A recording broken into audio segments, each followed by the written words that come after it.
Hey, Mike Matthews here, and welcome to another episode of Muscle for Life. Thank you for joining me today. Now, as you can imagine, I have fielded a lot of communication and a lot of questions over the years. I've easily gone through over 200,000 emails, social media comments and messages, and blog comments since I got into the fitness racket back in 2012. And some questions pop up more often than others, and some are very topical. Sometimes they are related to things that a lot of people are talking about. And so I thought it would be helpful to take some time on the podcast now and then and answer questions that people are asking me, ones that I think all of you out there may benefit from or may enjoy as well.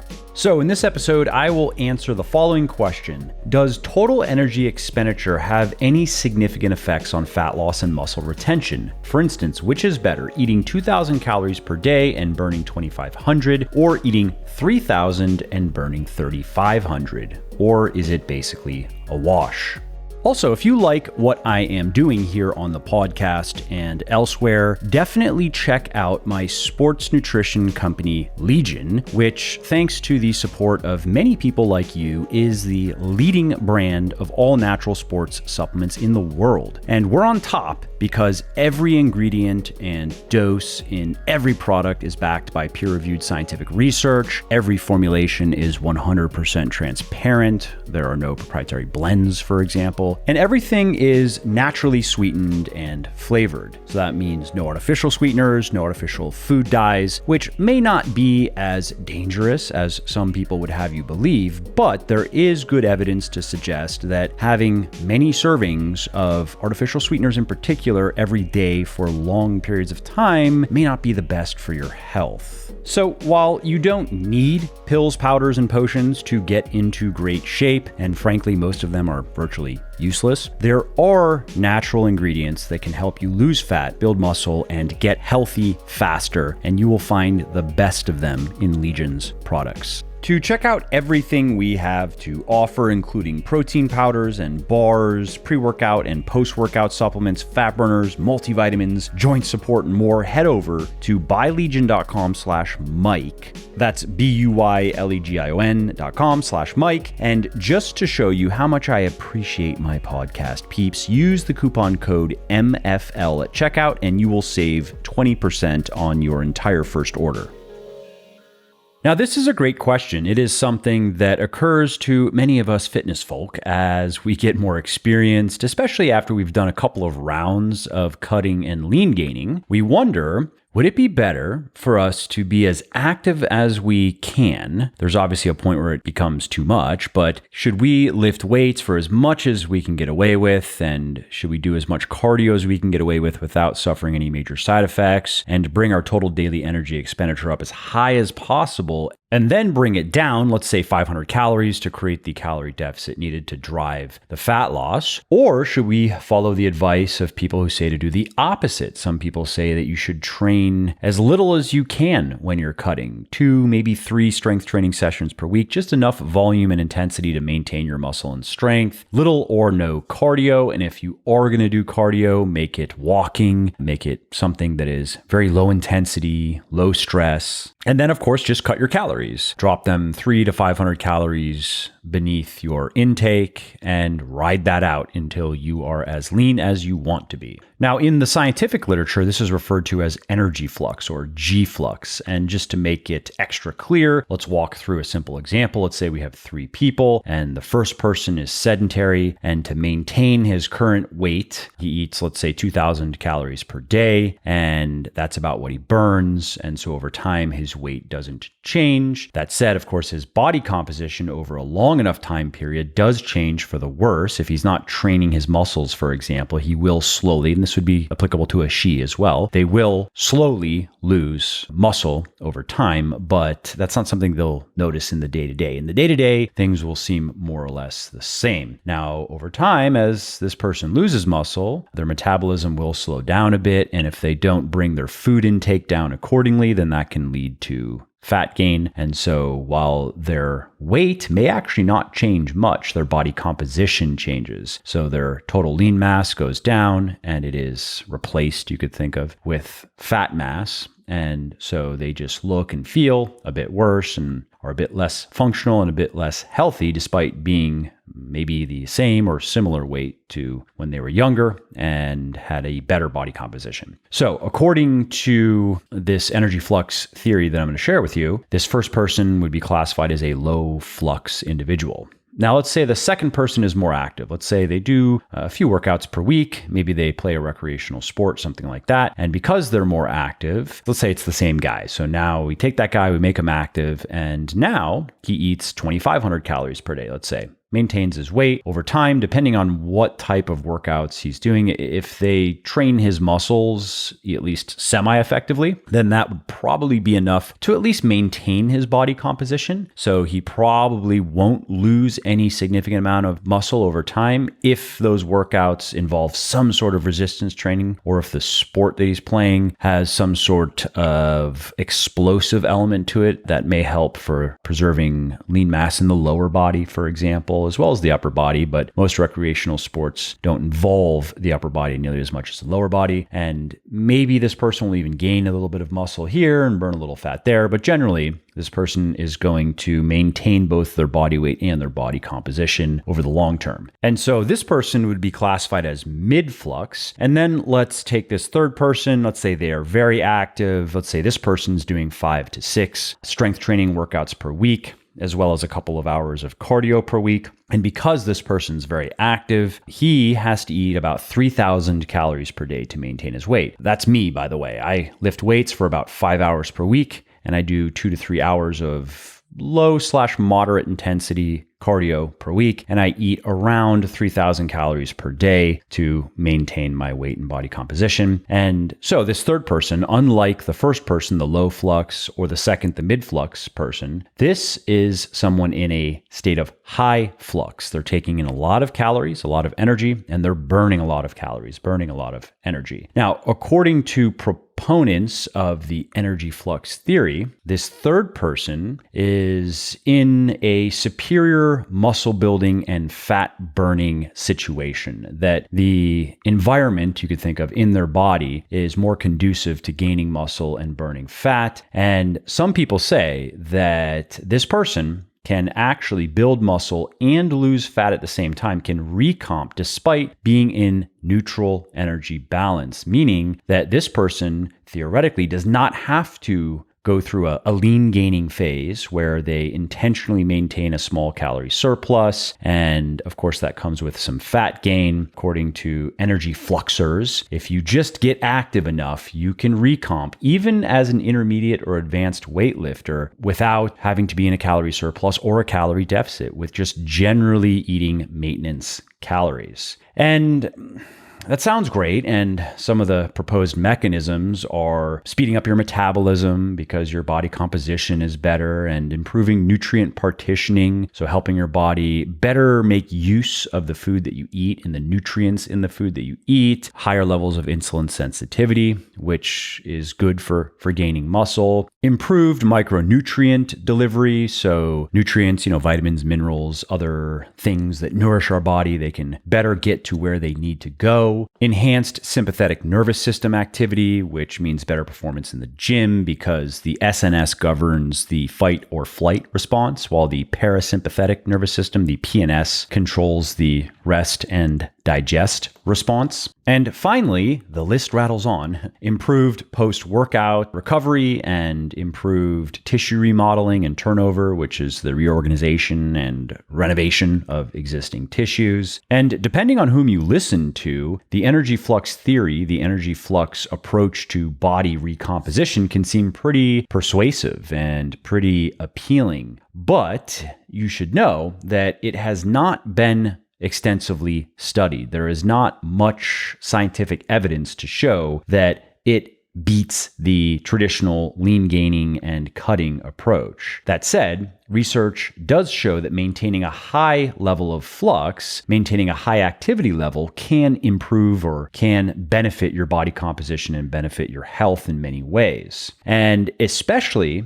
when it comes to maintaining high levels of lean mass and low levels of body fat. So we're not talking about recomping in the absence of a calorie surplus or a calorie deficit. What we're talking about is a very effective type of maintenance, basically a very optimized approach to maintenance for maintaining a very optimized body composition. And you can see a lot of anecdotal evidence of that in athletes. Look at most professional athletes like football players and sprinters and boxers and so forth, and you'll find that most of them eat a lot of calories and are very active and have very high levels of muscle and very low levels of body fat. Now, you could question that evidence because of the prevalence of anabolic steroids in many, many sports at the highest level. And that's a fair point, but I don't think it completely invalidates the observation, especially when you line it up with the scientific research that we do have on the phenomenon. Now, something else to consider, though, is even if the energy flux approach is superior to the lean gaining and cutting approach, let's say we fast forward 10 years and some additional research has been done and the weight of the evidence now supports that, the practicality is always a problem. Because let's say that we wanted to apply that. What would that mean? That would mean that somebody like me, who currently maintains on about 3,000 calories per day, and I'm pretty active. Again, I'm exercising 8 to 9 hours per week. And I'm not currently experiencing any magical recomping. So let's say I would have to get my calories up to 4,000 per day to tap into the power of energy flux. That would require a lot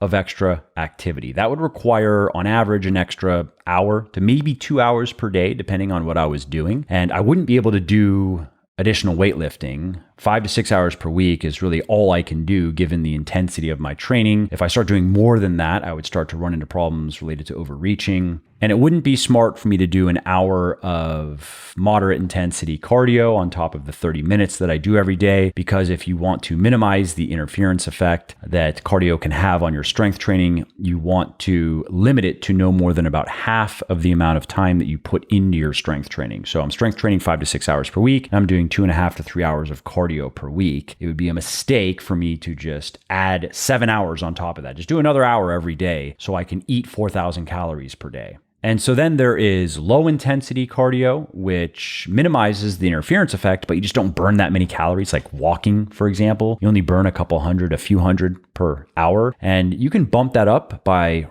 turning it into ruck sessions. So put on a backpack with some stuff in it, and you can maybe increase the calories per hour by a couple of hundred, but that would be a lot of walking. Now, what I would probably do if I had to do it would be, I guess, a combination of those things. I'd probably do a little bit more lifting. I wouldn't do a 6th session every week. That'd be too much, but I would probably extend my current workouts by a little bit. So maybe I can get an extra hour of lifting in per week. Then that buys me some room, maybe 2 hours. Let's say an extra 2 hours of lifting per week. And then that buys me a little bit of room to do a little bit more cardio. And then I would also do daily walks. And so my point with all of that is it takes a lot of time. Who has the time for all of that? And then there's also the time that goes into preparing all the additional food and cleaning up and so forth. And that's why many people who I have spoken with over the years who tried to get into that high flux category ran into problems. They would often overestimate the amount of calories they were actually burning and underestimate the amount of calories they were eating. So they were really just in a calorie surplus. Many of them also had trouble programming their workouts and getting in enough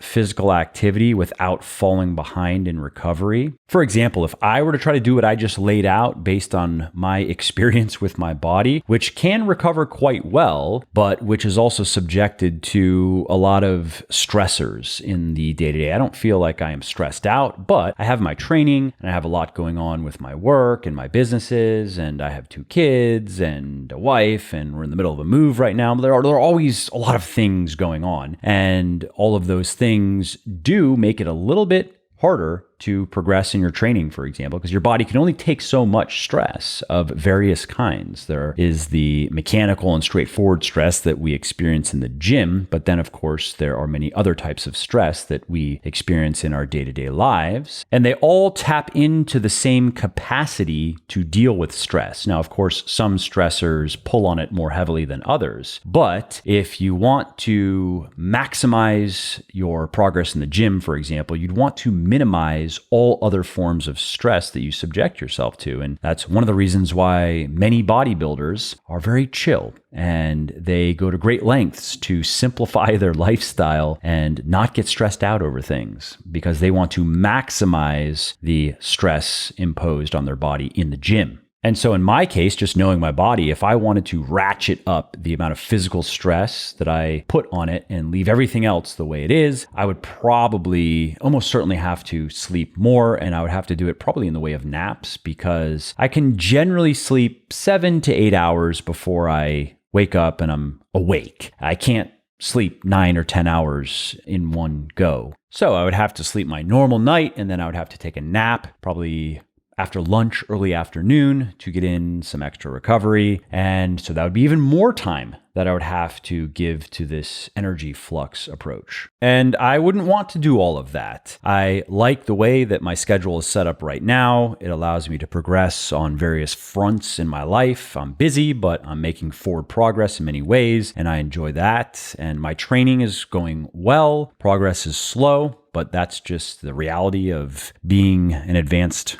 weightlifter. And I like my physique. I'm happy with where I'm at. I don't care whether I recomp or not, really. I'm happy with my muscularity and my level of body fat. And I'm happy that I can maintain it with a training schedule that I like and that works for me, and a meal plan and a diet that I like and that works for me. Now, your circumstances may be different. Energy Flux may sound interesting to you, and you may want to give it a go, and you're willing to give it the time and the energy that it requires. And if that's the case, I would say, great. Try it and see how your body responds. Make sure to track things correctly, though. Track your training in the gym, track your body composition, so you can determine with a relatively high level of accuracy if it actually worked. Now, one last energy flux related tip I want to share that is for cutting and is good for all of us is it is generally better to gradually increase your physical activity levels as high as you can go when you're cutting. Now, of course, you are going to be limited by your schedule. You're also going to be limited by the fact that if you exercise too much and if you are too physically active when you are cutting, it is going to have negative side effects. And so a reasonable ceiling is about where I'm at, actually. I would say 5 to 6 hours of weightlifting per week, and about half of that in cardio, I think is a good recommendation for where people should work up to and stop. Like once you get there when you're cutting, do not go beyond that. And you don't have to start there. Like you could start your cut, let's say doing just 3 weightlifting workouts per week and 30 minutes or 60 minutes of cardio per week, or maybe no cardio. But then once that is no longer moving the needle, and that's what will happen as your body adapts to the energy restriction, as your body weight goes down, as you lose fat, eventually those 3 strength training workouts won't be enough to continue to drive fat loss because your energy expenditure will slowly go down. And at that point, you have 2 options. You can just eat less food, you can bring your calories down more, or you can move more, you can be more active. And I would recommend the latter, be more active. Move up to 5 strength training workouts per week and see if that's enough to get the scale moving downward again. And if it's not, maybe add a little bit of cardio as well. Go from 3 strength training workouts and no cardio to 5 and maybe 30 to 60 minutes of cardio per week. Great, you're losing fat again. Let's say 3 to 4 weeks go by. You're stuck again. Okay, now you're at 5 strength training workouts per week and you're doing 30 to 60 minutes of cardio. Let's double that. Let's get the cardio up to 60 to 120 minutes per week. And then let's squeeze all the fat loss juice out of that. Let's say we get another 3 weeks of fat loss out of that. And now we bump cardio up to a full, let's say 2 to 3 hours per week. And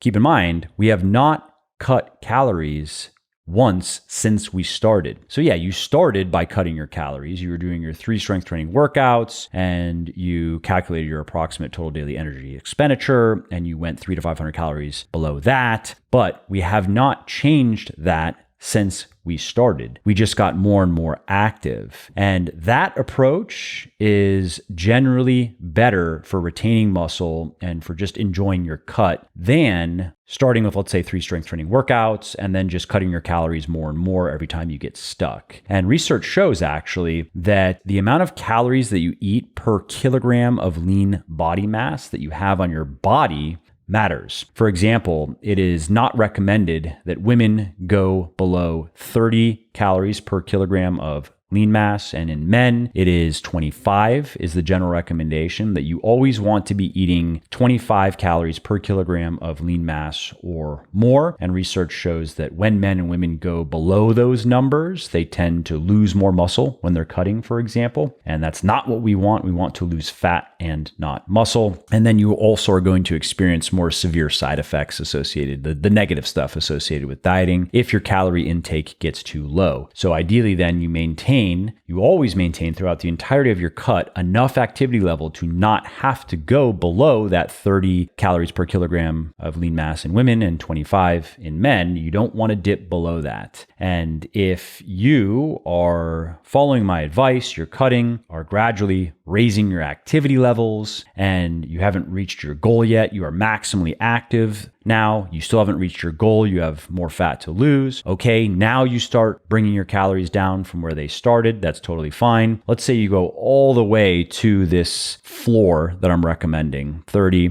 kilogram per kilogram of lean mass in women and 25 in men, and you still have not reached your goal. I would say stay there until you are no longer losing fat there. Then take a diet break where you bring your calories back up to maintenance. And at this point, you've probably been cutting for a while. So you're going to want to do, I would recommend probably 2 to 3 or even 4 weeks of maintenance calories and then restart the process. So the key takeaway there is to use physical activity to maintain that calorie deficit for as long as you can before you turn to further reducing your calorie intake. All right, well, that's it for this episode. I hope you enjoyed it and found it interesting and helpful. And if you did, and you don't mind doing me a favor, please do leave a quick review on iTunes or wherever you're listening to me from, in whichever app you're listening to me in, because that not only convinces people that they should check out the show, it also increases search visibility, and thus it helps more people find their way to me and learn how to get fitter, leaner, stronger, healthier, and happier as well. And of course, if you want to be notified when the next episode goes live, then simply subscribe to the podcast and you won't miss out on any new stuff. And if you didn't like something about the show, please do shoot me an email at mike@muscleforlife.com, just muscle, F-O-R, life.com, and share your thoughts on how I can do this better. I read everything myself, and I'm always looking for constructive feedback, even if it is criticism.